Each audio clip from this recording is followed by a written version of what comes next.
Limite Zero, Joe e Vitale. A verdade por trás da história.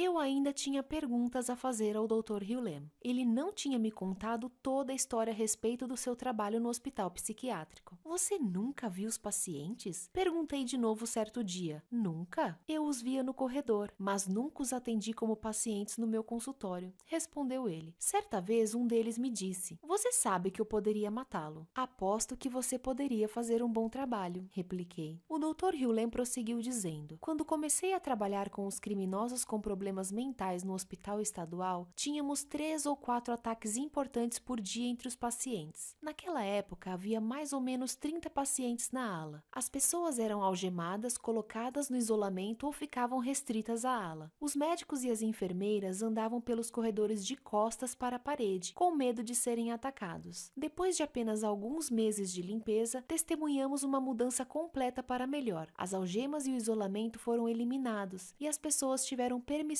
para sair e fazer as coisas como trabalhar e praticar esporte. Mas o que ele fez exatamente para iniciar essa transformação? Precisei assumir uma completa responsabilidade dentro de mim por ter tornado os problemas concretos fora de mim, disse ele. Tive que purificar os meus pensamentos tóxicos e substituí-los por amor. Não havia nada errado com os pacientes. Os erros estavam em mim. Como explicou o Dr. Hughlem, nem os pacientes nem mesmo a ala sentiam amor. Assim, ele amava tudo. Eu olhava para as paredes e percebia que elas precisavam ser pintadas, me disse ele. Mas a nova tinta não aderia, descascava imediatamente. Eu então disse às paredes que as amava. Um dia, alguém decidiu pintá-las e dessa vez a tinta aderiu. Esse comentário me pareceu no mínimo esquisito, mas eu estava me acostumando com as coisas que ele dizia. Finalmente, fiz a pergunta que mais estivera me incomodando. Todos os pacientes foram liberados? 2 deles nunca o foram, respondeu o Dr. Hughlem. Foram transferidos para outro lugar. De resto, a ala inteira ficou curada. Ele então acrescentou algo que verdadeiramente me ajudou a compreender o poder do que ele fizera. Se você quiser saber como eram as coisas durante aqueles anos, escreva para Oma Kaokala Hamaguchi. Ela trabalhou como assistente social no período em que estive lá. Segui o conselho dele. Ela escreveu o seguinte para mim: Caro Joey, obrigada por esta oportunidade. Quero que você saiba que estou escrevendo em colaboração com um assistente social que trabalhou na unidade com o Dr. Hughlem. Fui a assistente social designada para a recém-inaugurada unidade forense no Hospital Psiquiátrico Estadual do Havaí. Essa unidade se chamava Unidade de Segurança Intensiva Fechada. Ela abrigava pacientes detentos que frequentemente haviam cometido delitos graves e monstruosos, como assassinato, estupro, agressão, assalto, assédio e combinações desses delitos, e também tinham sido diagnosticados com graves distúrbios mentais ou com possibilidade de tê-los. Alguns dos pacientes detentos tinham sido inocentados dos seus crimes por motivo de insanidade e condenados a permanecer naquele local. Outros eram completamente psicóticos e necessitavam de tratamento. E outros ainda estavam lá para serem examinados e avaliados para que fosse determinada a sua aptidão para prosseguir, ou seja, se eram capazes de compreender as acusações feitas contra eles e participar da própria defesa. Alguns eram esquizofrênicos, alguns sofriam do distúrbio bipolar e outros eram mentalmente retardados, ao passo que outros haviam sido diagnosticados como psicopatas e sociopatas. Havia ainda aqueles que estavam tentando convencer os tribunais de que eram uma ou todas as coisas que acabo de relacionar. Todos ficavam presos na unidade 24 horas por dia e só tinham autorização para sair para consultas médicas ou sessões no tribunal, e mesmo assim, escoltados e com algemas nos pulsos e nos tornozelos. Passavam a maior parte do dia em um aposento de reclusão, um quarto trancado com paredes e teto de concreto, um banheiro trancado e sem janelas. Muitos estavam intensamente medicados. As atividades eram poucas. Os incidentes eram ocorrências esperadas. Pacientes atacando a equipe, pacientes atacando outros pacientes, pacientes atacando a si mesmos, pacientes tentando fugir. Os incidentes com a equipe também representavam um problema. A equipe manipulando pacientes, problemas com drogas, licença médica e seguro de acidentes no trabalho, conflito entre os membros da equipe, uma eterna rotatividade nos cargos de psicólogo, psiquiatra e administrador, respirador, problemas hidráulicos e elétricos e etc, etc, etc. O lugar era movimentado, explosivo, deprimente e incivilizado. Nem mesmo as plantas cresciam ali. E mesmo quando o setor foi transferido para uma nova unidade recém-reformada, muito mais segura e com área de recreação cercada, ninguém esperava que alguma coisa fosse realmente mudar. Assim, quando outro daqueles psicólogos apareceu, todos partimos do princípio de que ele tentaria agitar as coisas e implementar programas avançadíssimos, e em seguida partiria quase tão rápido quanto chegara. Todos já havíamos visto esse filme. Entretanto, dessa vez quem chegou foi o Dr. Hughlem, que além de ser uma pessoa bastante cordial, dava a impressão de não fazer quase nada. Ele não fazia avaliações ou diagnósticos, não oferecia nenhuma terapia e não aplicava testes psicológicos. Frequentemente chegava tarde, não comparecia às conferências sobre os casos e tampouco participava do registro de informações obrigatório. Em vez disso, ele praticava um processo esquisito de Ho'oponopono da identidade própria, que tinha alguma coisa a ver com assumir completamente a responsabilidade por si mesmo, olhar somente para si mesmo e permitir a remoção das energias negativas e indesejadas dentro de si mesmo. Vejam só, o mais estranho de tudo era o fato de que esse psicólogo parecia sempre à vontade e dava até mesmo a impressão de estar realmente se distraindo. Ele ria muito, divertia-se com os pacientes e com a equipe e parecia genuinamente gostar do que fazia. Ao mesmo tempo, todo mundo parecia amá-lo e apreciá-lo, mesmo parecendo que ele não trabalhava muito. E as coisas começaram a mudar. As celas de reclusão começaram a se esvaziar. Os pacientes estavam se tornando responsáveis pelas suas próprias necessidades e assuntos. Também começaram a participar do planejamento e a implementar programas e projetos para si mesmos. Os níveis de medicação também estavam caindo e os pacientes começaram a ter permissão para deixar a unidade sem estar algemados. A unidade adquiriu vida, ficou mais calma, mais leve, mais segura, mais ativa, mais divertida e mais produtiva. As plantas começaram a crescer, os problemas hidráulicos se tornaram quase inexistentes. Os incidentes de violência na unidade passaram a ser raros e a equipe pareceu mais harmoniosa, relaxada e entusiasmada. Em vez de problemas com a licença de saúde e a falta de pessoal, o excesso de pessoal e a perda de cargo se tornaram agora uma preocupação. Duas situações específicas exerceram em mim um impacto memorável. Havia um paciente que sofria gravemente de delírio e paranoia. Tinha um histórico de violência, havia ferido com gravidade várias pessoas tanto no hospital quanto em público, do lado de fora, e havia sido internado diversas vezes em hospitais.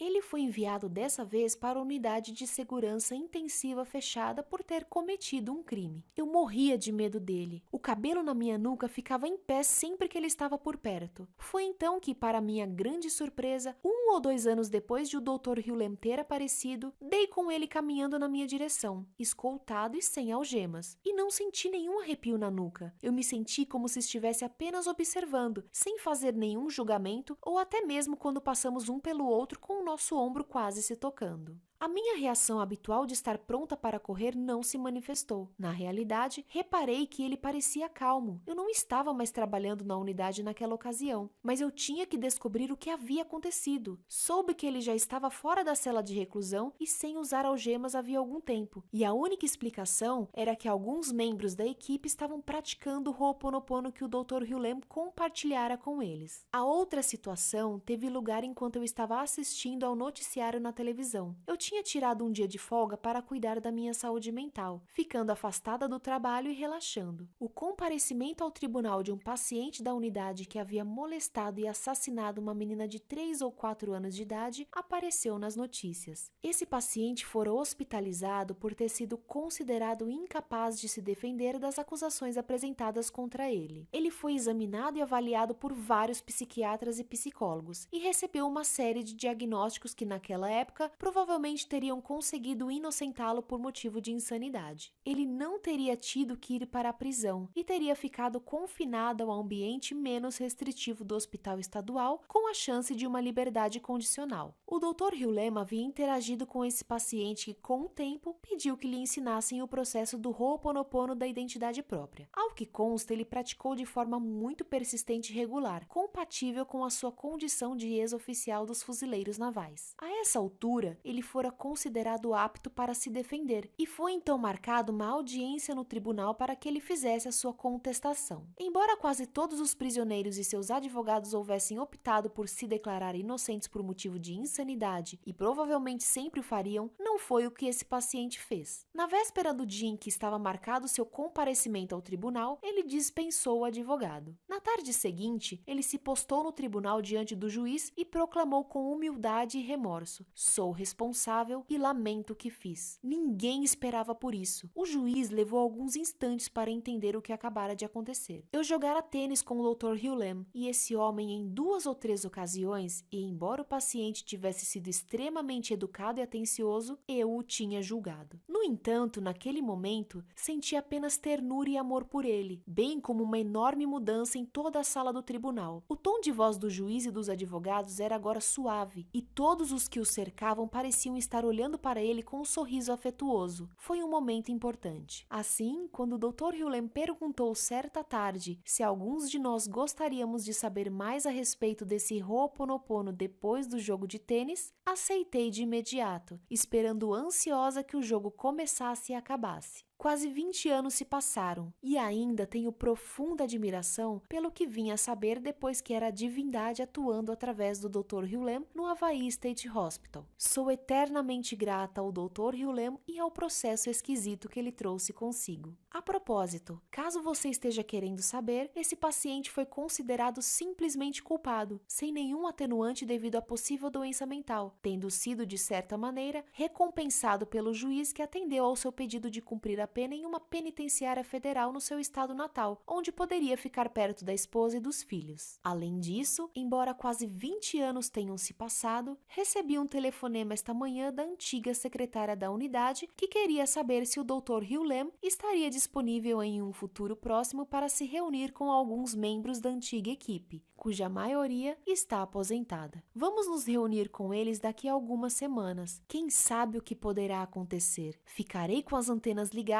para captar novas histórias. Paz, O.H. Aí está! O Dr. Hugh Lamb havia de fato realizado um milagre no hospital. Ao praticar o amor e o perdão, ele transformou pessoas incorrigíveis e de muitas maneiras consideradas a escória da sociedade. Esse é o poder do amor. É claro que eu queria saber ainda mais. Quando eu estava completando a primeira versão preliminar desse livro, eu a enviei ao Dr. Hugh Lamb para que a revisasse. Eu queria que ele verificasse se ela estava precisa. Também desejava que ele preenchesse quaisquer buracos na história a respeito dos anos que passou naquele hospital psiquiátrico. Cerca de uma semana depois de receber o original, ele me enviou o seguinte e-mail: "Ao Akua, esta é uma nota confidencial apenas para os seus olhos. Eu a escrevo depois de ler a versão preliminar de Limite Zero. Tenho outros comentários a fazer sobre essa versão, mas eu os deixarei para futuros e-mails." "Está concluído", declarou morna sem ser enfática. "O que está concluído?" perguntei. "O seu trabalho no Hawaii State Hospital está concluído." Embora eu sentisse o caráter final do seu comentário naquele dia de verão de julho de 1987, retruquei: "Tenho que dar a eles 2 semanas de aviso prévio. É claro que isso não aconteceu. Nunca foi sugerido que eu fizesse isso, e ninguém no hospital mencionou essa possibilidade. Não voltei ao hospital, nem mesmo quando fui convidado para a minha festa de despedida. Os meus amigos fizeram a festa sem mim. Os presentes de despedida foram enviados para o escritório da fundação no dia seguinte da festa. Adorei a minha permanência no hospital na unidade forense. Adorei as pessoas da ala. Em algum momento, não sei exatamente qual, deixei de ser o psicólogo da equipe e passei a ser um membro da família. Vivi em estreito contato com a equipe, os pacientes, as regras, as políticas, as panelinhas e as forças visíveis e invisíveis na ala durante 3 anos, 20 horas por semana. Eu estava lá quando as celas de reclusão, as algemas, a medicação e outras formas de controle eram modos de operação regulares e aceitáveis. Eu estava lá quando o uso das celas de reclusão e de algemas simplesmente se evaporaram em algum momento, quando? Ninguém sabe. A violência física e verbal também se evaporou quase completamente. A redução no uso de medicamentos ocorreu por si só. Em algum momento, sabe-se lá quando, os pacientes passaram a deixar a unidade para atividades de recreação e de trabalho sem grilhões de metal e sem necessitar da autorização médica. A mudança na ala de um lugar desequilibrado e tenso para um local tranquilo ocorreu de forma simples e sem esforço consciente. A mudança da ala de um lugar que tinha uma carência de pessoal crônica para um local com excesso de funcionários simplesmente aconteceu. Desejo deixar claro que eu era um membro próximo e ativo da família na ala e não um espectador. De fato, eu não oferecia terapia, não aplicava testes psicológicos, não comparecia às reuniões da equipe sobre os pacientes. No entanto, eu estava intimamente envolvido com o funcionamento da ala. Eu estava presente quando surgiu o primeiro projeto de trabalho dentro da ala, assar biscoitos para vender lá fora. Eu estava presente quando apareceu a primeira atividade fora da ala, lavar carros. Eu estava presente quando o primeiro programa de recreação fora da ala teve início. Não deixei de executar as funções habituais do psicólogo da equipe por sentir que eram inúteis. Eu simplesmente o fiz por motivos desconhecidos. Entretanto, eu percorria a ala e participava da preparação dos biscoitos e das partidas de tênis fora da ala. Porém, mais do que tudo, eu fazia a limpeza antes, durante e depois de cada visita à ala, todas as semanas durante 3 anos. Eu purificava tudo que estivesse acontecendo em mim relacionado com a ala, todas as manhãs e todas as noites, e também quando qualquer coisa a respeito da ala me vinha à cabeça. Obrigado, eu te amo, paz do eu e Haleakala.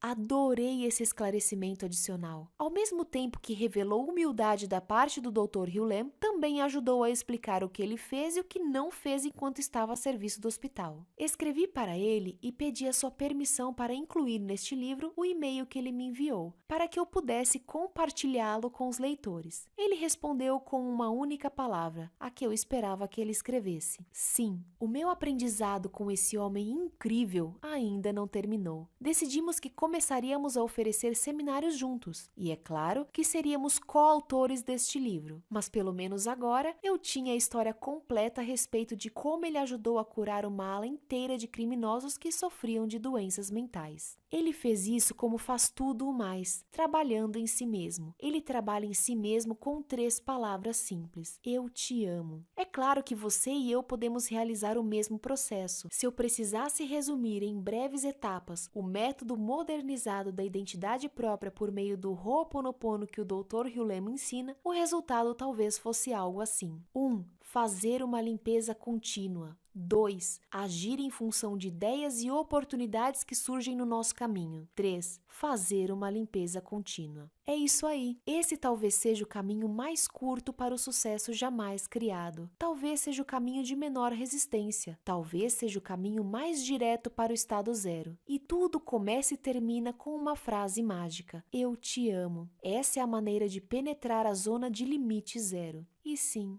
eu te amo. Os 3 estágios do despertar. Recentemente, um repórter me perguntou: como você se vê daqui a 1 ano? No passado, eu teria feito um relato sincero do que eu esperava realizar. Falaria sobre os meus planos, metas e intenções. Mencionaria os livros que gostaria de escrever ou as coisas que eu queria ser, fazer, criar ou comprar. Entretanto, devido ao trabalho que realizei com o Dr. Hughlem, não mais declaro metas ou intenções e tampouco faço planos. Assim, respondi ao repórter com a verdade deste momento. O que quer que aconteça será bem melhor do que consigo imaginar neste momento.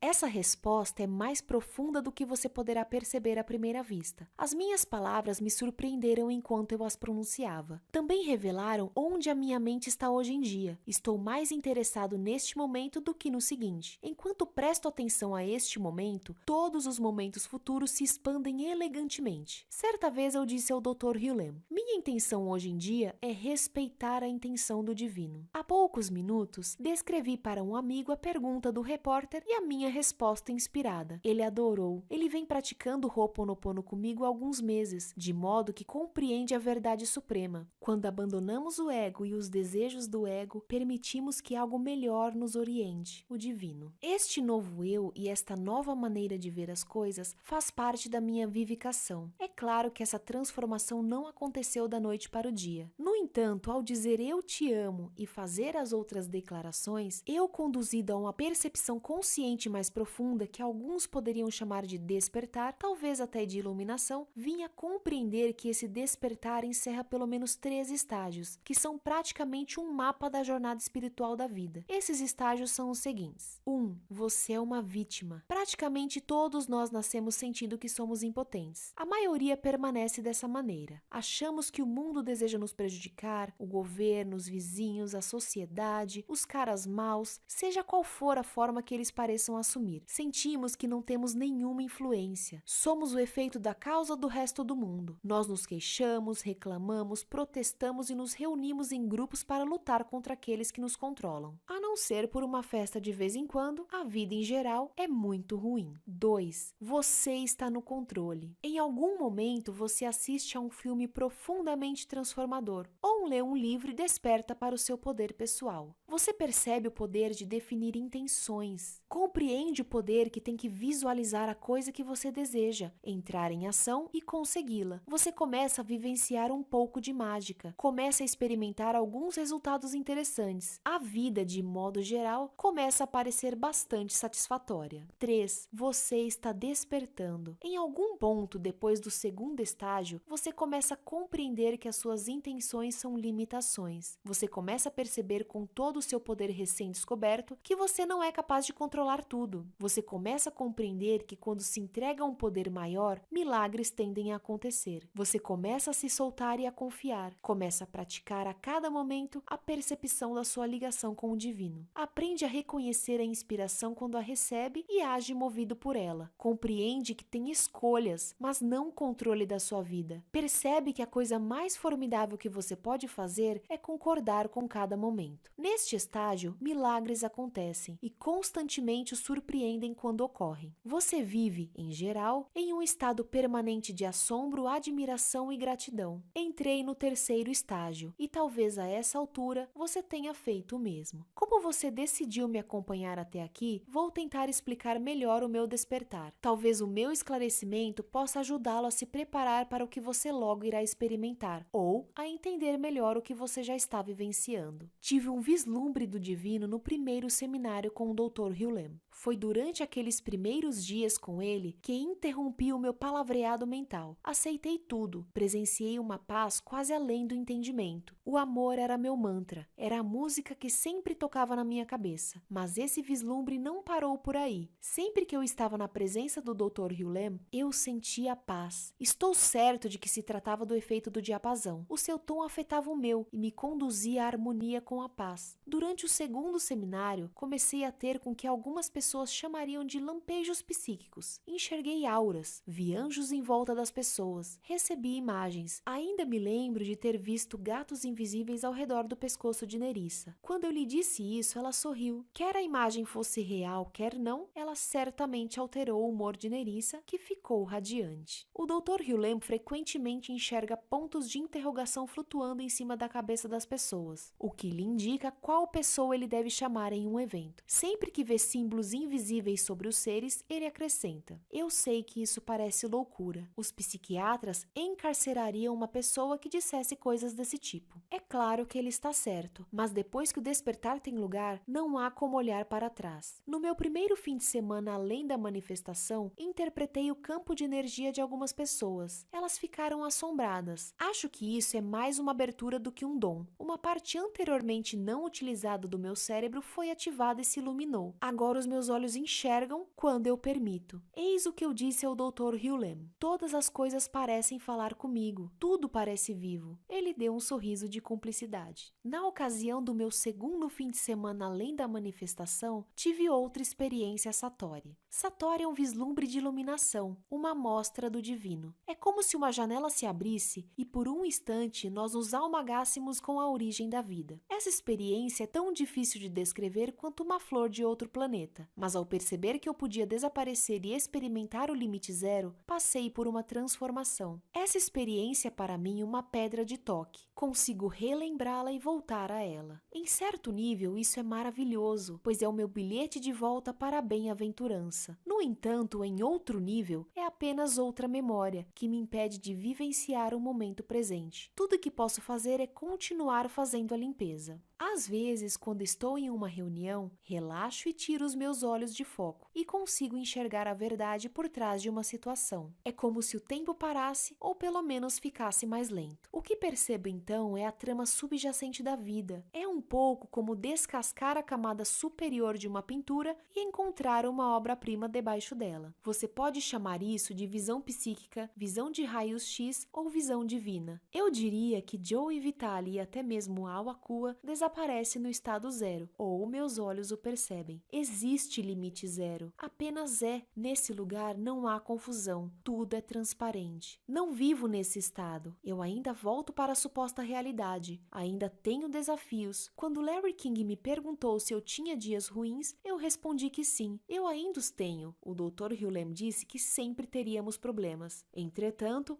o Ho'oponopono é uma técnica voltada para a resolução de problemas. Enquanto continuo a repetir eu te amo para o divino e dou seguimento à limpeza, eu retorno ao lugar de limite zero. Se tentarmos explicar com palavras o sinal que vem do zero, é o amor. Desse modo, dizer ininterruptamente eu te amo nos ajuda a entrar em sintonia. A repetição da frase ajuda a neutralizar as memórias, programas, convicções e limitações que estão atrapalhando o nosso despertar. Enquanto eu vou fazendo a limpeza, estou o tempo todo entrando em sintonia com a genuína inspiração. À medida que eu ajo motivado por essa inspiração, acontecem milagres melhores do que eu jamais poderia imaginar. Tudo o que eu tenho que fazer é continuar a fazer o que estou fazendo. Algumas pessoas acham que entendem a voz da inspiração prestando atenção ao tom das vozes que ouvem dentro da cabeça. Um amigo me disse certa vez: conheço a diferença entre a voz do meu ego e a voz da inspiração, porque a voz do ego é premente e a da inspiração é mais suave. Creio que essa ideia é enganadora. Tanto a voz que tem um tom duro quanto aquela que tem um tom suave são vozes do ego. Mesmo neste momento, enquanto lê estas palavras, você está tendo um diálogo consigo mesmo. Você está questionando o que está lendo. Você simplesmente se identificou com essa voz e acha que ela é você, mas não é. A divindade e a inspiração estão atrás dessas vozes. À medida que você continua a praticar o Ho'oponopono, você vai ficando cada vez mais seguro com relação ao que é efetivamente uma inspiração e o que não é. O Dr. Hughlem está sempre nos lembrando que isto não é uma abordagem instantânea da cura. Ela exige tempo. Eu acrescentaria que o despertar pode acontecer a qualquer momento, até mesmo enquanto você lê este livro. Ou sai para dar uma volta, ou afaga um cachorro. A situação é irrelevante. O que importa é o seu estado interior. E tudo começa e termina com uma bela frase: eu te amo. Princípios fundamentais do limite zero. A paz para sempre, agora, eternamente e infinitamente. 1. Você não tem a menor ideia do que está acontecendo. É impossível ter consciência de tudo o que está acontecendo dentro e ao redor de nós, consciente ou inconscientemente. O seu corpo e a sua mente estão se regulando neste exato momento, sem que você tenha consciência disso. E o ar está repleto de sinais invisíveis, desde ondas de rádio a formas pensamento, dos quais você não tem nenhuma sensação consciente. Você está, na verdade, ajudando a criar a sua realidade neste exato momento. Mas isso está acontecendo inconscientemente, sem o seu conhecimento ou controle consciente. É por esse motivo que você pode ter todos os pensamentos positivos que quiser e ainda assim estar duro. A sua mente consciente não é criadora. 2. Você não tem controle sobre todas as coisas. Obviamente, se você não sabe tudo o que está acontecendo, você não pode controlar tudo. Achar que você pode obrigar o mundo a fazer o que você quer é uma viagem do ego. Como seu ego não consegue ver a grande parte do que está acontecendo no mundo neste momento, deixar que ele decida o que é melhor para você não é muito sábio. Você tem escolhas, mas não tem controle. Você pode usar a mente consciente para começar a escolher a experiência que preferiria ter, mas precisa parar de pensar se ela vai se manifestar manifestar ou não, de que maneira ou quando. O segredo é a entrega. 3. Você pode curar qualquer coisa que surja no seu caminho. Qualquer coisa que surja na sua vida, independentemente de como apareceu, está disponível para cura simplesmente porque está agora no seu radar. A suposição neste caso é que, se você pode sentir alguma coisa, você pode curá-la. Se você a vir em outra pessoa e ela o incomodar, é passível de ser curada. Ou então, segundo ouvi dizer, como Oprah afirmou certa vez, se você consegue avistá-la, você a tem. Você talvez não tenha a menor ideia do motivo pelo qual essa coisa está na sua vida, ou como ela apareceu, mas você não pode abandoná-la porque agora tem consciência dela. Quanto mais você remedeia o que surge, mais livre você está para manifestar o que você prefere, porque você estará libertando uma energia aprisionada para usar em outros assuntos. 4. Você é completamente responsável por toda a sua experiência. O que acontece na sua vida não é culpa sua, mas é sua responsabilidade. O conceito da responsabilidade pessoal vai além do que você diz e pensa. Ele abarca as coisas que os outros dizem e pensam e que aparecem na sua vida. Se você assumir a total responsabilidade por tudo que aparece na sua vida, quando alguém surge com um problema, este também passa a ser seu problema. Isso está associado ao terceiro princípio, que afirma que você pode curar qualquer coisa que surja no seu caminho. Em resumo, você não pode culpar nada ou ninguém pela sua realidade atual. Tudo que você pode fazer é assumir a responsabilidade por ela, o que significa aceitá-la, admiti-la e amá-la. Quanto mais você remediar o que aparece, mais você ficará em sintonia com a origem. 5. O seu bilhete para o limite zero tem impresso nele a frase "Eu te amo". O passe que lhe concede paz além de todo entendimento da cura à manifestação é a simples frase "Eu te amo". Dizê-la para o universo purifica tudo que existe em você, de modo que você pode vivenciar o milagre deste momento, o limite zero. A ideia é amar todas as coisas. Amar a gordura excessiva, o vício, a criança, o vizinho ou o cônjuge problemático. Amar tudo, enfim. Dizer "eu te amo" é o abre-te sésamo para experimentar o divino. 6. A inspiração é mais importante do que a intenção. A intenção é um brinquedo da mente. A inspiração é uma diretiva do divino. Em algum momento você se entregará e começará a prestar atenção em vez de implorar e esperar. A intenção está tentando controlar a vida baseada na visão limitada do ego. A inspiração está recebendo uma mensagem do divino e em seguida agindo em função dela. A intenção atua e produz resultados. A inspiração atua e produz milagres. Qual das duas você prefere?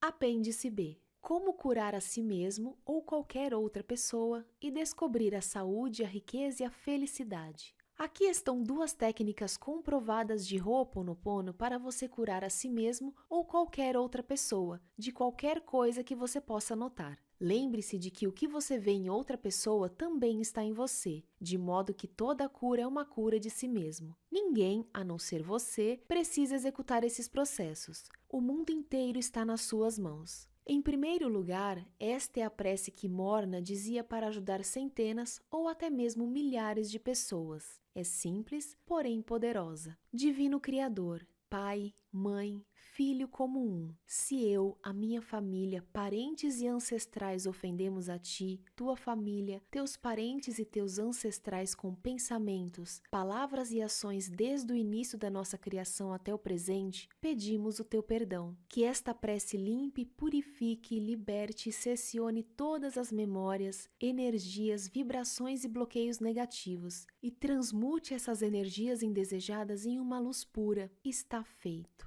Segundo a maneira de curar preferida do Dr. Hughlem é dizer em primeiro lugar "sinto muito e por favor me perdoa". Você diz isso para reconhecer que alguma coisa, sem que você saiba o que é, entrou no seu sistema corpo-mente. Você não tem a menor ideia de como ela entrou, você não precisa saber. Se você estiver com excesso de peso, você simplesmente assimilou o programa que o fez ficar dessa maneira. Ao dizer "sinto muito", você está dizendo ao divino que deseja o perdão dentro de si mesmo para o que quer que tenha trazido isso para você. Você não está pedindo ao divino que o perdoe, você está pedindo ao divino que o ajude a perdoar a si mesmo. Em seguida, você diz "obrigado" e "eu te amo". Quando você diz "obrigado", você está expressando gratidão. Você está demonstrando a sua confiança de que a questão será resolvida para o bem maior de todos os envolvidos. A frase "eu te amo" transmuta a energia de emperrada em fluente. Ela o religa ao divino. Como o estado zero é um estado de amor puro e possui limite zero, você está começando a alcançar esse estado expressando o amor. O que acontece em seguida é da alçada do divino. Você pode se sentir inspirado a tomar alguma medida. Seja o que for, faça-o. Se você não tem certeza de que medida deve tomar, use esse mesmo método de cura na sua confusão. Quando tudo estiver claro, você saberá o que fazer. Apêndice C. Quem está no controle? Dr. Ihaleakala Hugh-Lem. Obrigado por me acompanhar e ler este apêndice. Sou grato por isso. Amo o Ho'oponopono da identidade própria e a querida Morna, que tão cortesmente o compartilhou comigo em novembro de 1982. Este artigo se baseia em ideias que escrevi no meu caderno de anotações de 2005. 9 de janeiro de 2005. Os problemas podem ser resolvidos sem que tenhamos a menor ideia do que está acontecendo. Compreender e reconhecer isso representa para mim um completo alívio e uma grande alegria. A resolução de problemas, que é parte do propósito da existência, é no que consiste o Ho'oponopono da identidade própria. Para resolver problemas, é preciso lidar com duas perguntas. Quem sou eu? Quem está no controle? Compreender a natureza do cosmo começa com o vislumbre de Sócrates. Conhece a ti mesmo. 21 de janeiro de 2005. Quem está no controle? Quase todas as pessoas, inclusive aquelas que fazem parte da comunidade científica, lidam com o mundo como se fosse uma entidade física. As atuais pesquisas do DNA para identificar as causas e os remédios para as doenças do coração, o câncer e a diabetes são um excelente exemplo dessa afirmação. A lei da causa e efeito. Modelo físico. Causa: DNA defeituoso. Efeito: doença do coração. Causa: DNA defeituoso. Efeito: câncer. Causa: DNA defeituoso. Efeito: diabetes. Causa física. Efeito: problemas físicos. Causa física. Efeito: problemas ambientais. O intelecto, a mente consciente, acredita que é ele quem resolve os problemas, que controla o que acontece e o que experimentamos. No livro A Ilusão do Usuário, o jornalista científico retrata uma imagem diferente da consciência. Ele cita pesquisas, particularmente as do professor Benjamin Libet, da Universidade de Califórnia em São Francisco, que mostram que as decisões são tomadas antes que a consciência as tome, e que o intelecto não está consciente desse fato, acreditando ser ele quem decide. O jornalista também cita uma pesquisa que demonstra que o intelecto só tem consciência de 15 a 20 informações por segundo entre bilhões que estão reagindo debaixo da percepção dele. Se não é o intelecto ou a consciência, quem está no controle? 8 de fevereiro de 2005. As memórias que se repetem determinam o que a mente subconsciente experimenta. A experiência da mente subconsciente é indireta. Ela imita e ecoa as memórias que estão sendo reencenadas. Ela se comporta, vê, sente e decide exatamente como as memórias determinam. A mente consciente também opera, sem que ela perceba, por meio da repetição de memórias. Elas determinam a que ela experimenta, como revelam as pesquisas. Lei da causa e efeito. Ho'oponopono da identidade própria. Causas: memórias que se repetem na mente subconsciente. Efeitos: físico, doença do coração. Físico, câncer. Físico, diabetes. Problemas físicos, o corpo. Problemas físicos, o mundo. O corpo e o mundo residem na mente subconsciente como criações de memórias reencenadas, raramente como inspirações. 23 de fevereiro de 2005. A mente subconsciente e a mente consciente que compreendem a alma não geram as suas próprias ideias, pensamentos, sentimentos e ações. Como foi observado anteriormente, a experiência delas é indireta, através de memórias que se repetem e inspirações. Mas os homens podem interpretar as coisas de acordo com as suas convicções, sem levar em conta o propósito das coisas em si. William Shakespeare. É fundamental compreender que a alma não gera experiências por si só, que ela enxerga como as memórias enxergam, sente como as memórias sentem, comporta-se como as memórias se comportam e decide como as memórias decidem. Ou então, como raramente acontece, ela enxerga, sente, se comporta e decide como a inspiração enxerga, sente, se comporta e decide. Na resolução de problemas, é crucial perceber que o corpo e o mundo não são em si os problemas, mas sim os efeitos, as consequências de memórias que se repetem na mente subconsciente. Quem está no controle? 12 de março de 2005. O vazio é a base da identidade própria da mente do cosmo. Ele é o estado precursor da infusão das inspirações da inteligência divina na mente subconsciente. Tudo o que os cientistas sabem é que o cosmo foi gerado a partir do nada e retornará para nada de onde ele veio. O universo começa e termina com zero. As memórias que se repetem tomam o lugar do vazio da identidade própria, impossibilitando a manifestação das inspirações. Para remediar essa remoção, para restabelecer a identidade própria, a inteligência divina precisa transformar as memórias no vazio por meio da transmutação. Purifique, apague e encontre o seu próprio Shangri-La. Onde? Dentro de si mesma. Morna Simeona. Nem torres de pedra, nem muros de metal batido, nem masmorras mal ventiladas, nem fortes elos de ferro podem ser retentores da força do espírito. William Shakespeare. 22 de março de 2005. A existência é um dom da inteligência divina, e o dom é concedido com o único propósito de restabelecer a identidade própria por intermédio da resolução de problemas.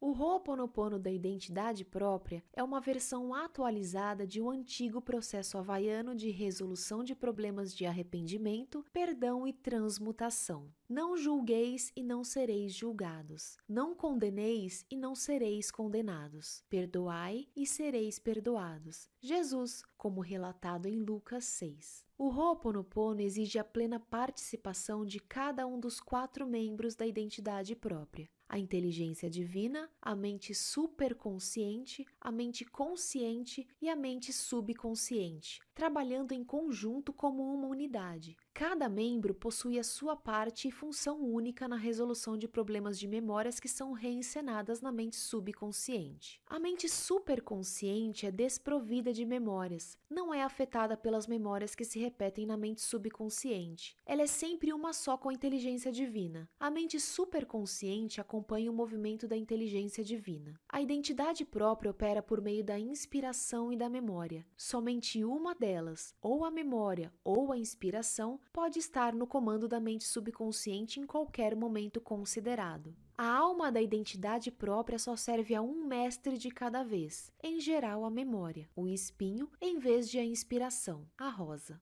30 de abril de 2005. Eu sou o consumidor das minhas aflições. John Clare, poeta. O vazio é o denominador comum, o nivelador de todas as identidades próprias, tanto animadas quanto inanimadas. É o alicerce indestrutível e intemporal de todo o cosmo, visível e invisível. Achamos que essas verdades são evidentes por si só, que todos os homens, todas as formas de vida foram criados iguais. Thomas Jefferson, Declaração da Independência dos Estados Unidos. As memórias que se repetem desalojam o denominador comum da identidade própria, afastando a alma da mente da sua posição natural de vazio e infinito. Embora as memórias desalojem o vazio, elas não podem destruí-lo. Como pode o nada ser destruído? Uma casa dividida contra si mesma não pode permanecer em pé. Abraham Lincoln, 5 de maio de 2005.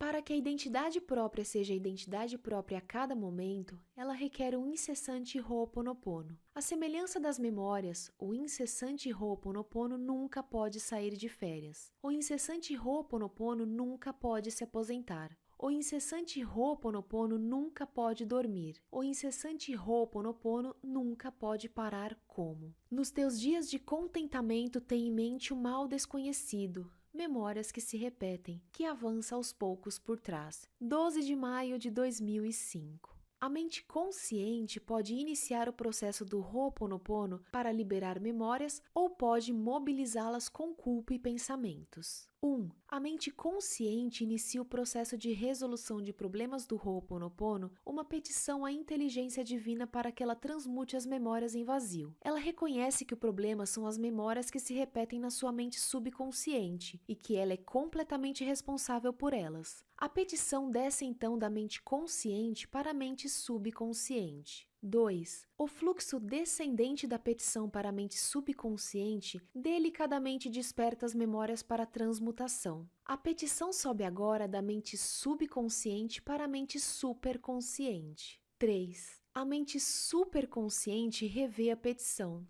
realizando as mudanças apropriadas. Como ela está sempre em sintonia com a inteligência divina, ela tem a capacidade de fazer a revisão e as mudanças. A petição é então enviada para cima, para que a inteligência divina faça a revisão final e teça as últimas considerações. 4. Depois de analisar a petição que lhe foi enviada pela mente superconsciente, a inteligência divina envia energia transmutadora para baixo, para a mente superconsciente. 5. A energia transmutadora flui então da mente superconsciente para a mente consciente. 6. A energia transmutadora desce então da mente consciente para a mente subconsciente. A energia transmutadora primeiro neutraliza as memórias designadas. As energias neutralizadas são então liberadas para a armazenagem, deixando um vazio. 12 de junho de 2005. Pensar e culpar são memórias que estão se repetindo. A alma pode receber inspiração da inteligência divina sem ter a menor ideia do que está acontecendo. O único requisito para a inspiração, a criatividade divina, é que a identidade própria seja a identidade própria. Ser a identidade própria exige uma incessante purificação das memórias. As memórias são companheiras constantes da mente subconsciente. Elas nunca deixam a mente subconsciente para tirar férias. Elas nunca deixam a mente subconsciente para se aposentar. As memórias nunca param de se repetir incessantemente. Para que as memórias desapareçam de uma vez por todas, elas precisam ser purificadas e transformadas em nada de uma vez por todas. Em 1971, senti que estava perdidamente apaixonado pela segunda vez. A querida Amy, nossa filha, havia nascido.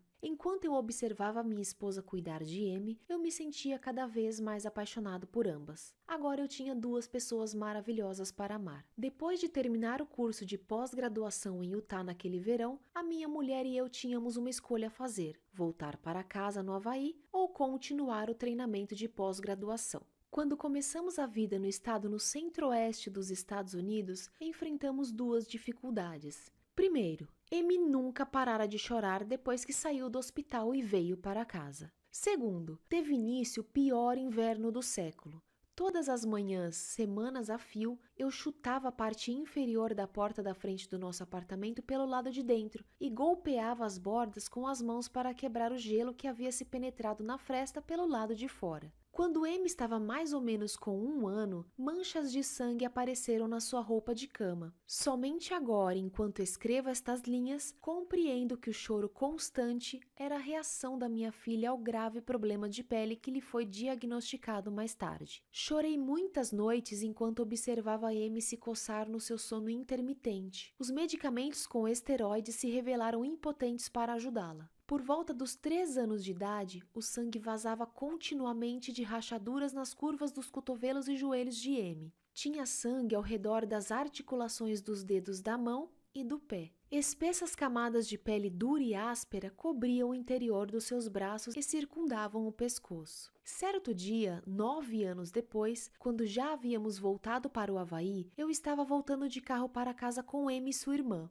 De repente, sem nada ter premeditado conscientemente, dei comigo dando meia volta com o carro e me dirigindo para o meu escritório. "Oh, vocês vieram me visitar", comentou calmamente Morna quando nós três entramos no seu escritório. Enquanto remexia em papéis que estavam sobre a mesa, ela olhou para Amy. "Você queria me perguntar alguma coisa?" indagou ela suavemente. Amy estendeu à frente os 2 braços, revelando anos de dor e sofrimento gravados neles de cima até embaixo, como pergaminhos fenícios. "Tudo bem", foi a resposta de Morna, que fechou em seguida os olhos. O que Morna estava fazendo? A criadora da identidade própria estava fazendo o Ho'oponopono da identidade própria. 1 ano depois, 13 anos de sangramento, cicatrizes, dor, dor, sofrimento e medicamentos haviam chegado ao fim. Aluno do Ho'oponopono da identidade própria. 30 de junho de 2005. O propósito desta vida é ser a identidade própria, como a divindade criou a identidade própria à sua exata semelhança, vazia e infinita. Todas as experiências da vida são expressões de memórias que se repetem, e as inspirações, a depressão, o pensamento, a culpa, a pobreza, o ódio, o ressentimento e o sofrimento são antigas aflições renovadas, como comentou Shakespeare em um dos seus sonetos. A mente consciente tem uma escolha. Pode iniciar uma incessante limpeza ou pode permitir que as memórias repitam incessantemente os problemas. 12 de dezembro de 2005. A consciência trabalhando sozinha ignora o mais precioso dom da inteligência divina, a identidade própria. Nessa condição, ela ignora o que é um problema. Essa ignorância resulta em uma ineficaz resolução do problema. A pobre alma é abandonada a um sofrimento incessante e desnecessário durante toda a existência. Muito triste. A mente consciente precisa ser despertada para o dom da identidade própria, a riqueza além de todo entendimento. A identidade própria é indestrutível e eterna, assim como também é a sua criadora, a inteligência divina. A consciência da ignorância é a falsa realidade da pobreza implacável e sem sentido, a doença e a guerra e a morte geração após geração. 24 de dezembro de 2005. O mundo físico é a expressão de memórias e inspirações que têm lugar na alma da identidade própria. Quando modificamos o estado da identidade própria, o estado do mundo físico muda. Quem está no controle? As inspirações ou as memórias que se repetem? A escolha está nas mãos da mente consciente. 7 de fevereiro de 2006. Um salto para 2006. Aqui estão 4 processos de resolução de problemas do Ho'oponopono da identidade própria que podem ser aplicados para restabelecer a identidade própria, tornando vazias as memórias que estão reencenando problemas na mente subconsciente. 1.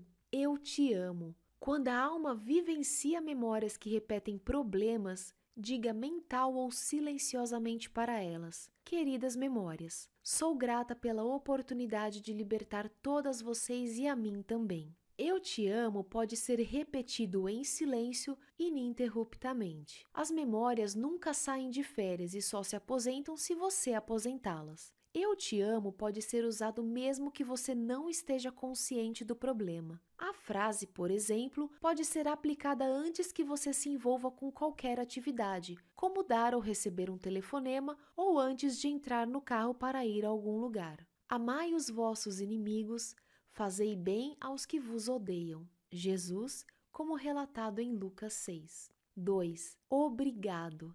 Este processo pode ser usado com a frase eu te amo ou em lugar dela. A semelhança de eu te amo, ele pode ser repetido mentalmente vezes sem conta. 3. Água solar azul. Beber bastante água é uma prática maravilhosa para resolver problemas, particularmente se a água for água solar azul. Pegue um recipiente de vidro azul com uma tampa não metálica e encha-o com água da torneira. Coloque o recipiente de vidro azul no sol ou debaixo de uma lâmpada incandescente. A lâmpada não pode ser fluorescente, pelo menos durante 1 hora. Depois que a água tiver sido exposta à luz solar, ela poderá ser usada de diversas maneiras. Você pode bebê-la, cozinhar com ela, enxaguar o seu corpo com ela depois do banho. As frutas e as hortaliças adoram ser regadas com água solar azul. À semelhança do que ocorre com os processos eu te amo e obrigado, a água solar azul anula as memórias que reencenam problemas na mente subconsciente.